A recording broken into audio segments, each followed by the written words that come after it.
ฮัลโหลทุกคนกราบสบายดีและสวัสดีจ้าพี่น้องเนาะวันนี้พบกับซ่องกินเที่ยวไปกับน้องจอยเด้อจ้าวันนี้พบกันยามเช้าอีกแล้วพี่น้องวันนี้สิมาอ้อมเครื่องในงัวเนาะพี่น้องเครื่องในงัวกับไปได้แต่ตลาดมาวันนี่โล30,000กีบเนาะเพิ่นกะสิรวมมาให้แบบนี้เลยพี่น้องกะมีซีนมีอิหยังหลายอย่างพี่น้องมีใส่มีหยังเนาะเป็นเครื่องในรวมเลยมื้อนี้ก็ส่งอากาศหนาวพี่น้องแบบแห่งเป็นตอนเช้านะมีแต่ลม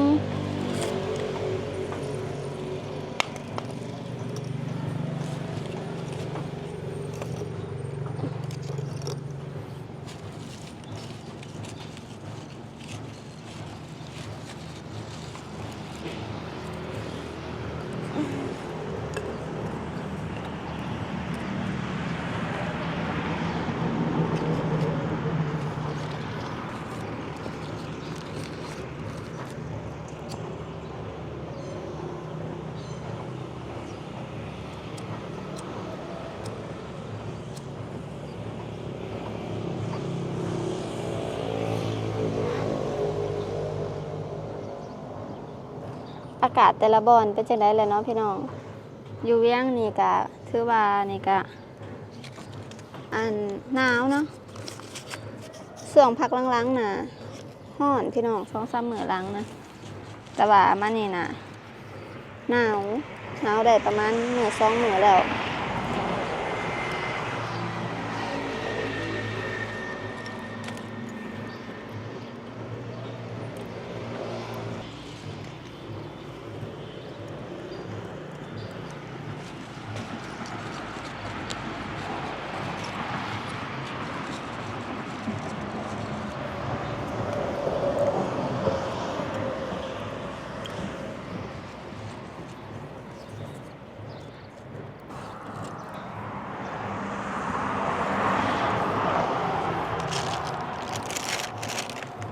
ต้มน้ำแล้วก็ใส่เกลือไปจักหน่อยพี่น้อง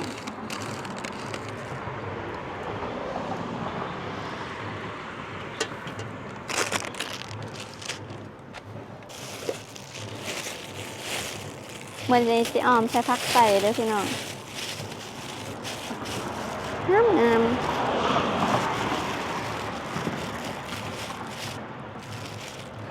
หัวขาพี่น้องมันจะแก่แน่แล้วเนาะแต่ก็พอใส่ได้อยู่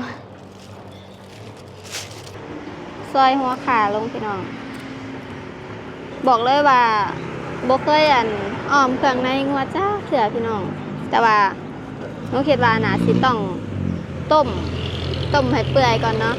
เดี๋ยวสิต้มแบบเขียวมันเปื่อยไปก่อนแล้วเราจึงอ้อมพี่น้องเพราะว่ายันมันหยาบเพราะว่านี่ก็สิมีแบบเป็นใสแน่เนาะแล้วสิมีแบบเป็นยอแน่เนาะนี่กระดูกอ่อนน้ำพี่น้องต้มไปก่อนจักหน่อยเนาะ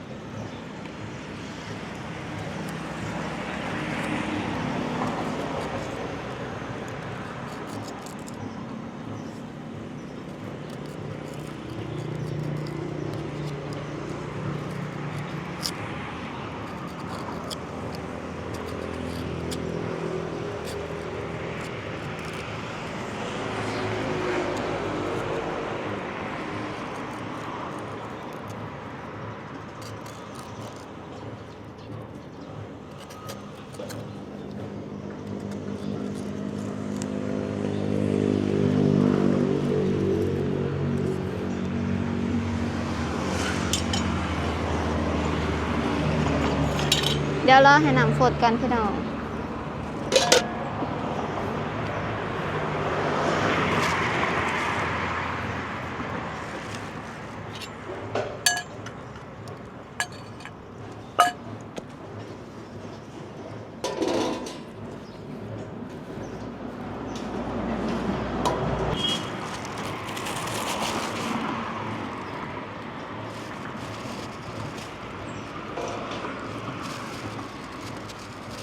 มีใบขี้โหดน้ำพี่น้องหอมเบิ่งยอดผักใส่พี่น้องงามมัดละ10,000กีบ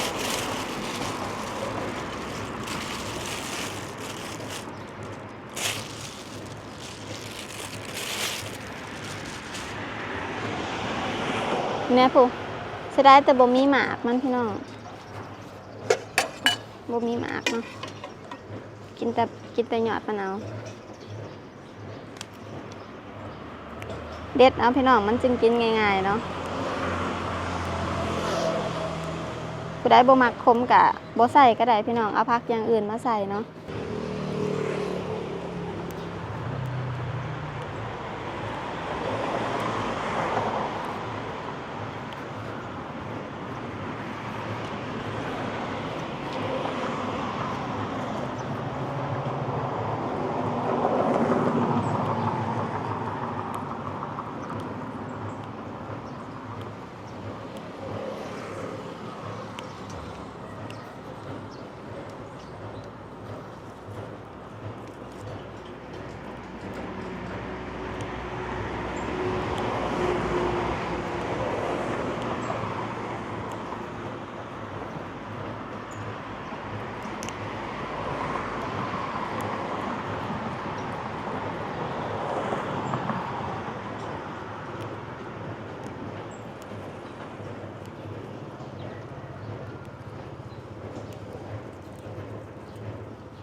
เริ่มแหมค้าพี่น้อง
พี่น้องเบิ่ง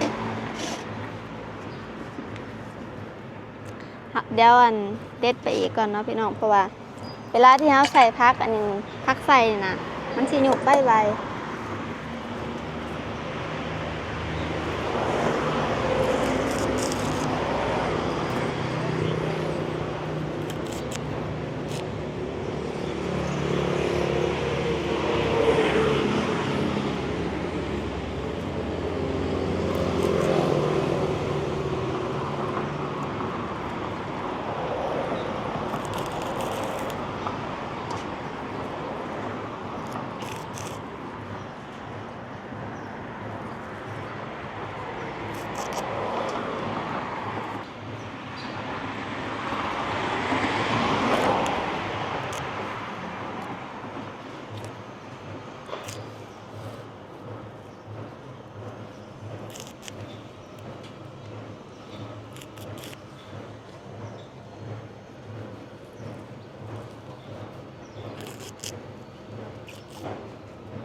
บ้านพี่น้องเอิ้นผักหยังพี่น้อง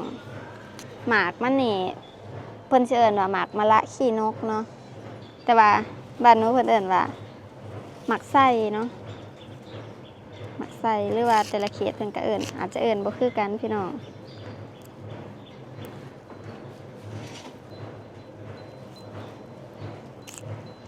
ยอดมะละขี้นกบ่พี่น้องอยู่ฝั่งไทย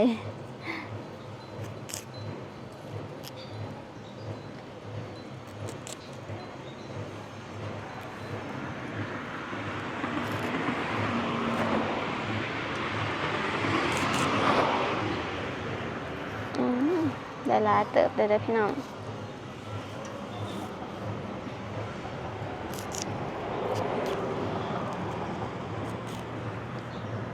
พอแล้วเนาะได้บักหลาย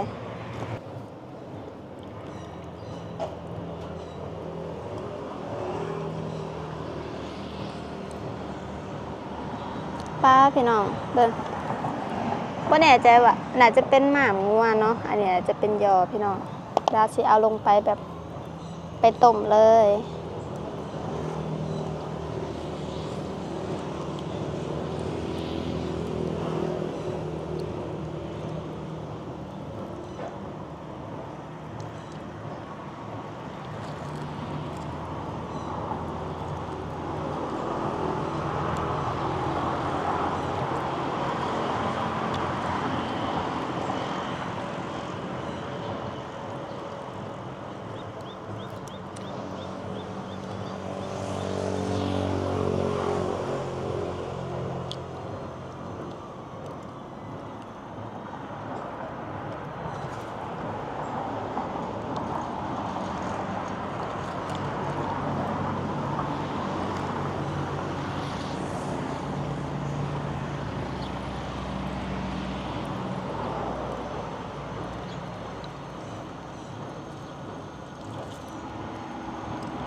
อดีหมอฟดพี่น้อง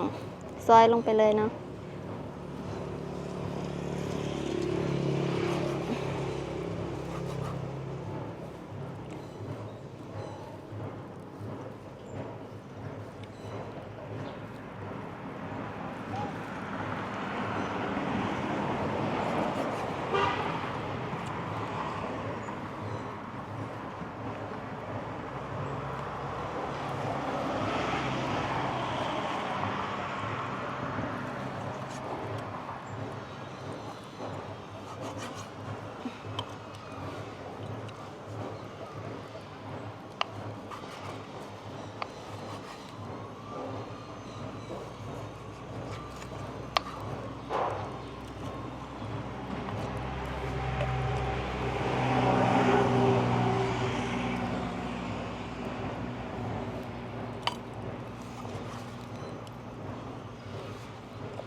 แดดเริ่มอยากออกแล้วพี่น้องแต่ว่ามันครึ้มเนาะ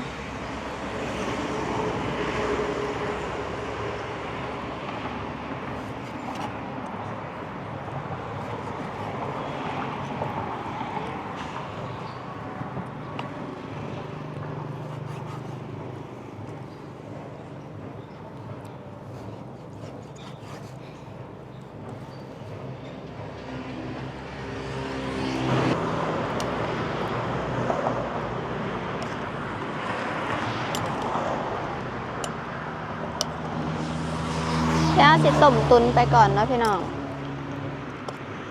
ต้มไปให้มันเปื่อยๆก่อนเนาะ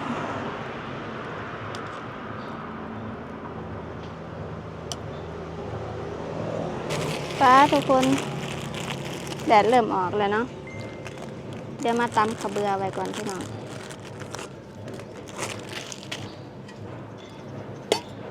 อ้อมนี่ต้องใส่ข้าวเบื่อเด้อทุกคนผู้ใดบ่มีข้าวเบื่อก็ใส่เป็นข้าวขัวก็ได้เนาะ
ทุกคนเบิ่ง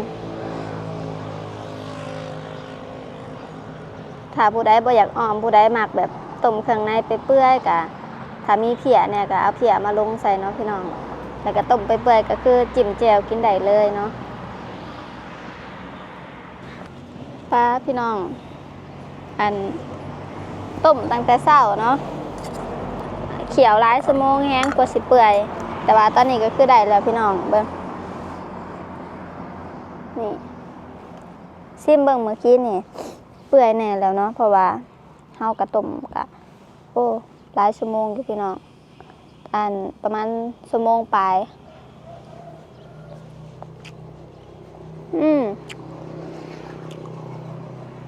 อ่อนภาคน้ำขึ้นและเสียนอ้อมบัดนี้พี่น้อง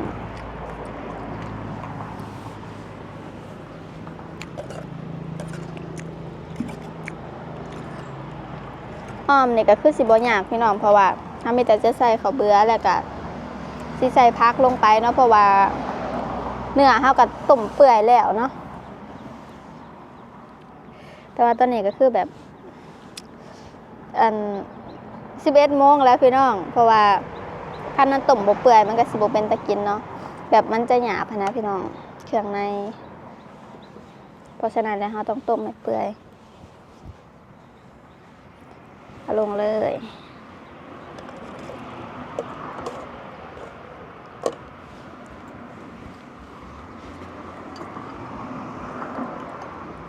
บ่ได้อ้อมเบิดเด้อพี่น้องเพราะว่าตัวที่เราต้มนี่ก็เอาไว้จิ้มแจ่วกินกระแสบเนาะเพราะมันสิหลายโพดพี่น้อง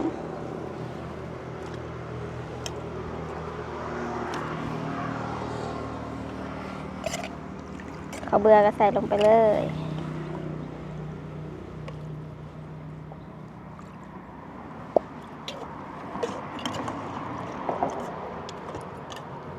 หอมใส่ข้าวเบื่อนี่ก็คือแบบ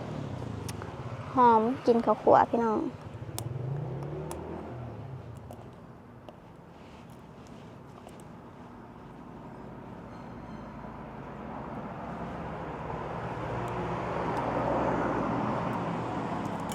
พอตกตอนเที่ยงมาเลยคือแบบอากาศร้อนแห้งพี่น้องแดดออกเลยเนาะ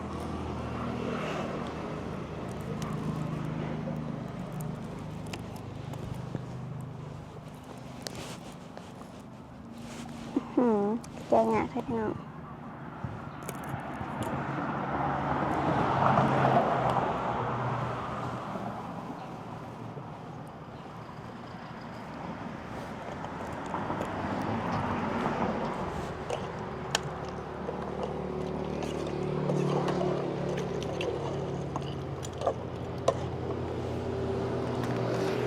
ผงนัว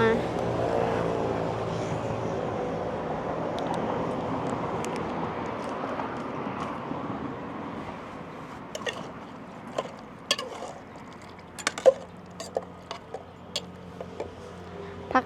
พี่น้องพักใส่เนี่ยสิไว้ใส่น้ำล้างเนาะเพราะว่าสิใส่บัดสิโป้งนะพี่น้องมันจึงบ่คมแห้งเนาะถ้าเอาไปใส่เลยแบบว่าต้มไปจนแบบ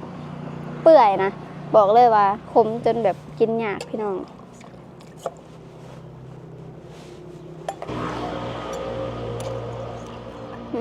หอมพี่น้องถ้าผู้ใดกินเครื่องในก็แนะนำให้ไปต้มไว้โดนๆก่อนพี่น้อง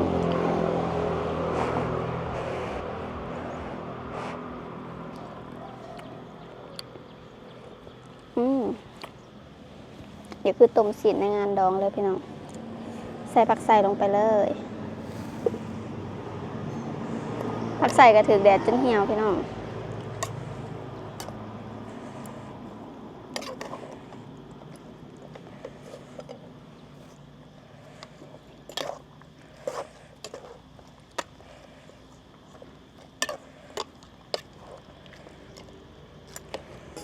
ใส่ไปเลย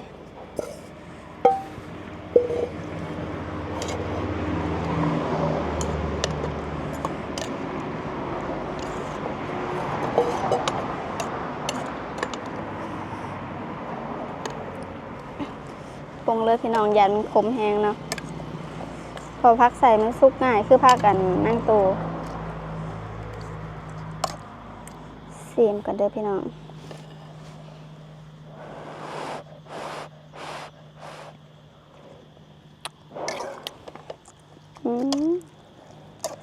หอมผักใส่บอกเลยว่าสมกับที่รอมาดนเนาะพี่น้องมาพี่น้องเดี๋ยวตักใส่ถ้วยให้เบิ่งเนาะ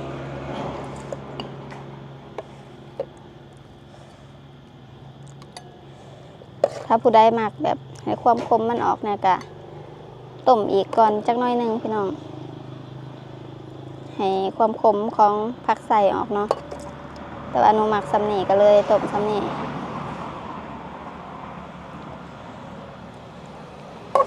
ถ้าเป็นออมแบบออมเป็นศีลเพิ่นกับสิบโดนปานนี้พี่น้องอันนี้เป็นเครื่องในเนาะนี่ทุกคนตาแสบบไปกินข้าวนำกันเด้อพี่น้องเอาพี่น้องเดี๋ยวสำหรับคลิปนี้ก็สิขอตัวไปกินข้าวเที่ยงก่อนเนาะสำหรับผู้ใดที่มาคลิปแบบนี้ก็อย่าลืมฝากกดไลค์กดแชร์กดติดตามคอมเมนต์และก็อย่าลืมกดกระดิ่งเพื่อแจ้งเตือน EP ต่อไปเนาะที่สำคัญเนาะพี่น้องสำหรับผู้ใดที่เข้ามาเบิ่งคลิปนู้แล้วอย่าขามโฆษณาหนูเด้อเนาะจ้าเนาะฝากเป็นกำลังใจให้ในเด้อเนาะเอาพี่น้องเดี๋ยวสำหรับคลิปนี้สิขอตัวลาไปก่อนเด้อหอมเครื่องในงัวพี่น้องฟังไทยเพิ่นเอิ้นว่าวัวบ่พี่น้องวัวออกตัววอเนาะเวลาเอิ้นเครื่องในงัวพี่น้องมาเด้อจ้าเอาพี่น้องสำหรับคลิปนี้กราบสบายดีและสวัสดีจ้า